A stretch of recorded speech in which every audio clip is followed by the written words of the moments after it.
For a food business owner, a cooking show on YouTube is the best way to solve that problem of having the low budget people and not having the premium people you want. Because with your cooking show, you are establishing yourself as the premium option. How Okay. many how many caterers do you know who have their own cooking show? Not very many. Exactly. Or I It's don't know it's any at all, to be honest. I don't know any at exactly. all. You very few and far between. Now, if I ask you how many caterers do you know of who are posting reels and TikToks on Instagram and on TikTok, the little short videos with clips of the food, 15-20 second videos, a million, unlimited of Yes, those. yes, Everybody can do that. So you don't separate yourself in any way when you do what everybody else is doing.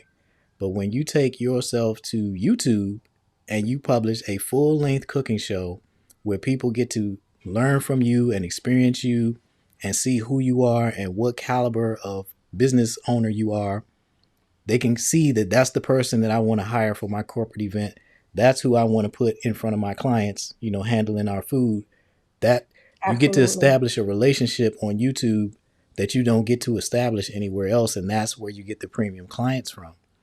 YouTube is the only platform where people go to listen to you for 10 minutes, 20 minutes, an hour, however long.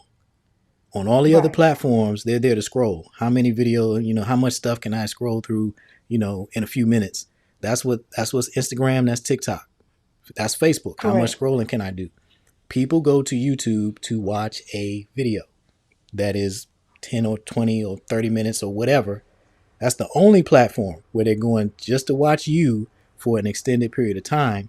So when you put yourself there, you automatically remove yourself from all of the cheap caterers. You separating Yes. yourself, and people will look at you and disqualify themselves by looking and saying, "Yeah, I know I can't afford her, because if she's doing all, yeah, I'm not even gonna contact her because I can't." And that's what you want. And then the other folks are going to Yes. look and go, "Man, this lady is outstanding. That's who I want at my wedding. That's who I want at my 30th anniversary. That's who I want at my golf tournament, catering my golf tournament and my, in front of my high dollar clients that I'm trying to impress. I want her." That's what a cooking show on YouTube can do for you. And that's what we're going to do. We're going to define what you want. So you want more weddings, you want more corporate events, you want more meal prep. Is there anything else you want?